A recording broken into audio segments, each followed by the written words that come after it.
Okay, welcome, ladies and gentlemen. Welcome to an episode of Digital Marketing Think Tank. My name is Abdul S. Muhammad, owner of How to Find Your Passion Now and author of the book, How to Find Your Passion Now. I'm joined today by my co-host, Samuel Genus.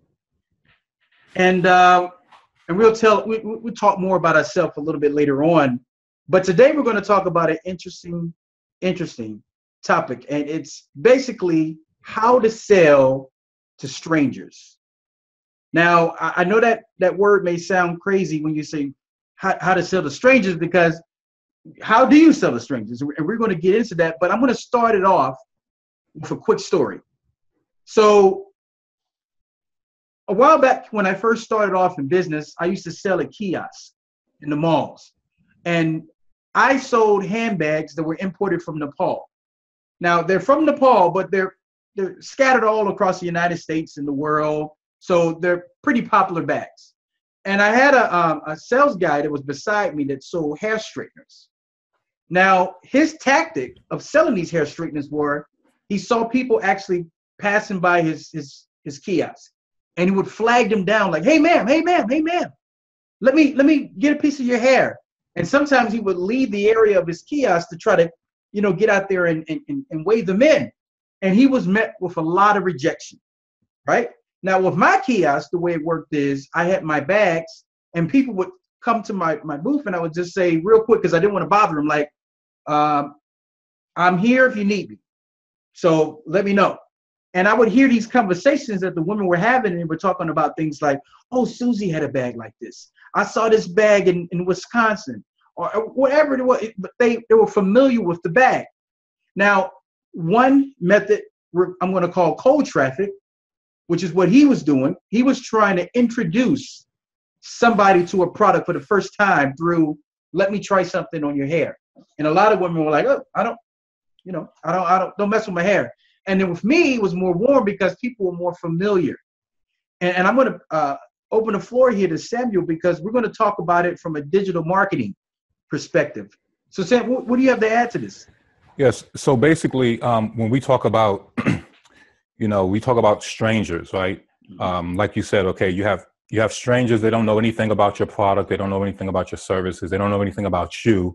And so we call that cold traffic, or we call it strangers, but in the marketing industry, we call it cold traffic. Yes. But going back to your story, though, I think what's interesting is that both of you all were actually dealing with strangers, because you didn't know them and they didn't know you.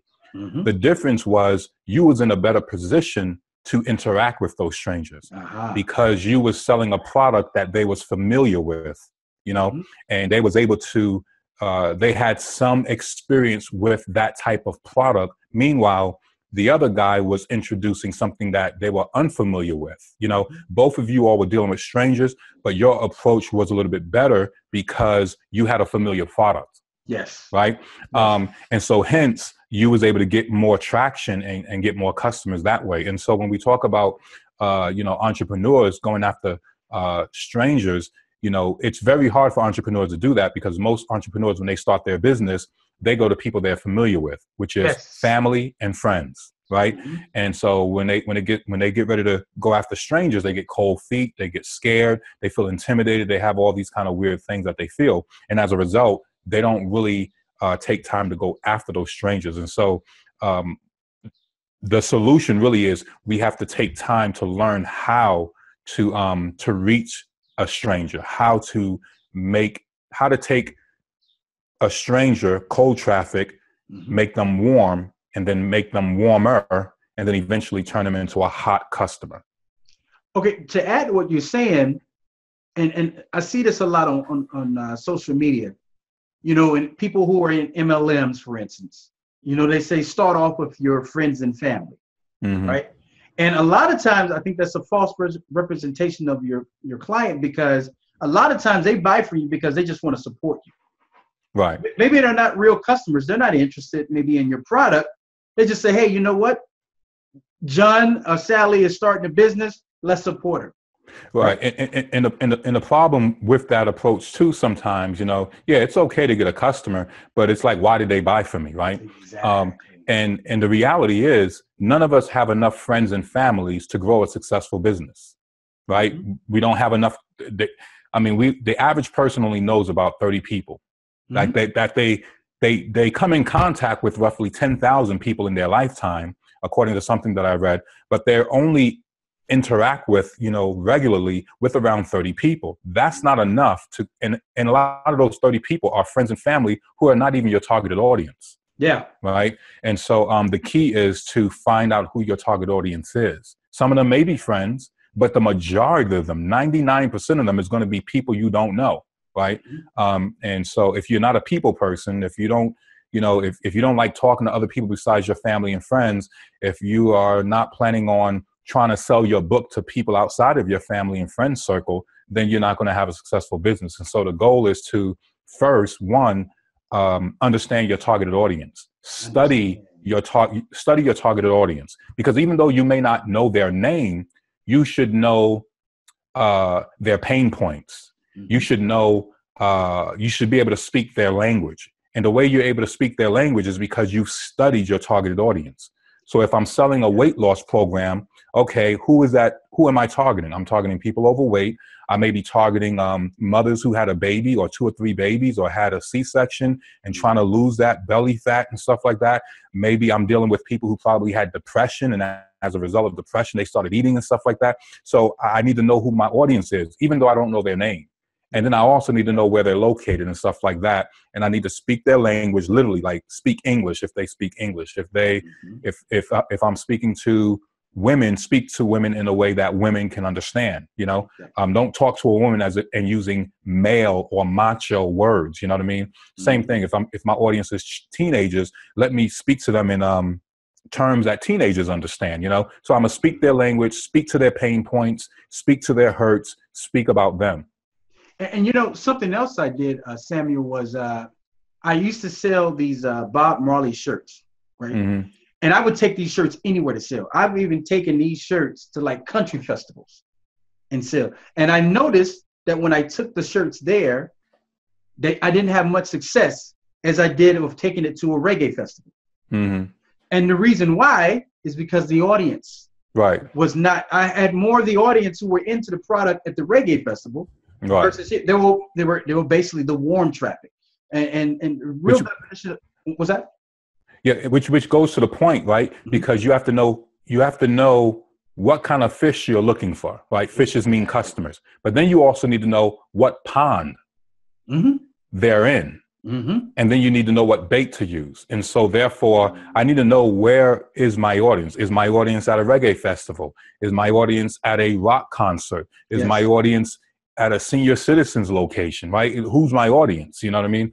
Mm-hmm. And I need to know where my audience is, because that's Exactly. where I need to go fishing, right? I don't need to be out in some big old ocean over here when I need to be in a lake, you Mm-hmm. know, over here fishing, you know? You said something interesting with the you don't need to be in a big area, a big pond or ocean or whatever, right? Hmm. Because the thing is that everybody is not your customer.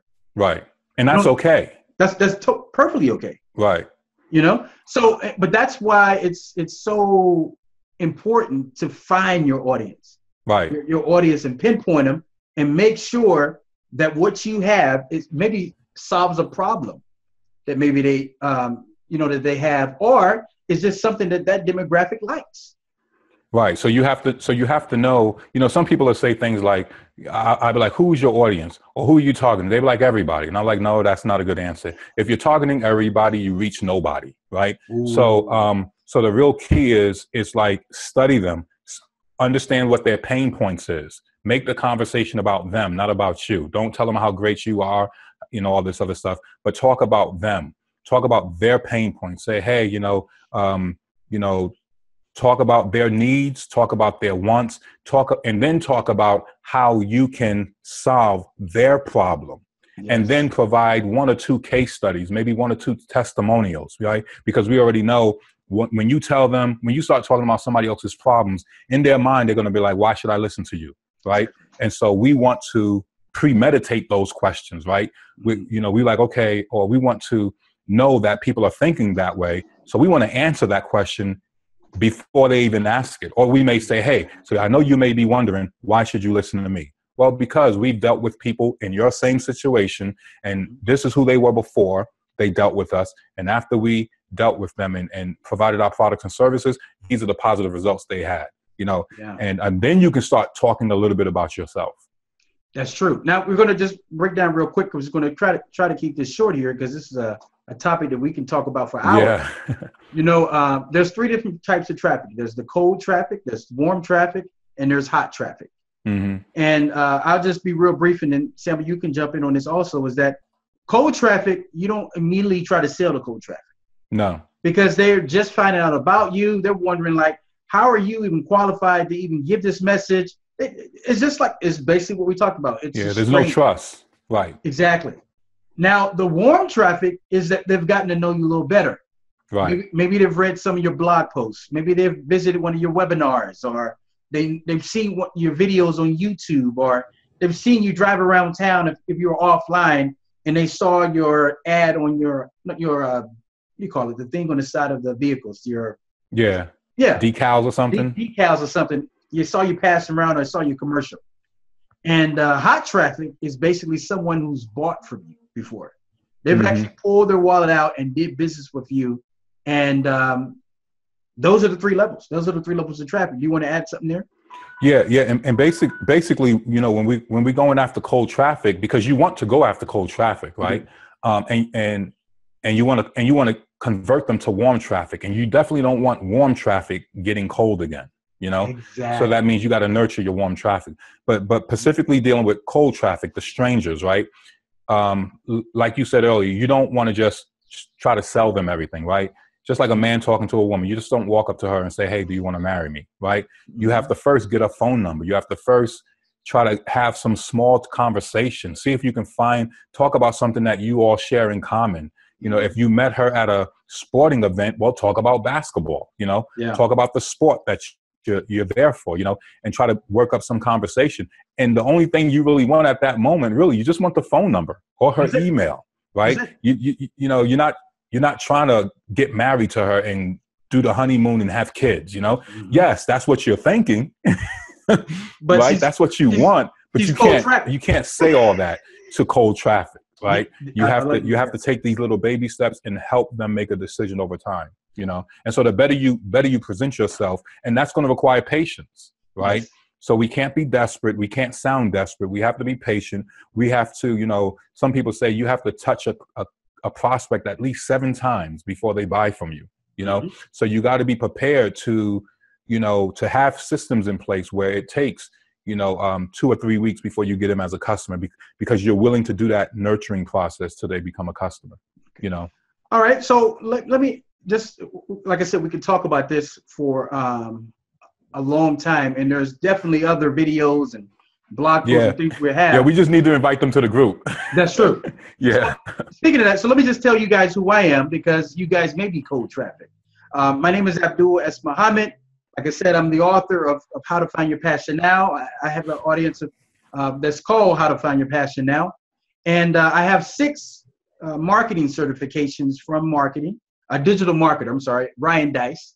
I've been in marketing for quite some time. I've been in business for about 10 years. I have a degree in international business. And Samuel and I have joined forces to help you. And I'm going to let Samuel introduce himself here.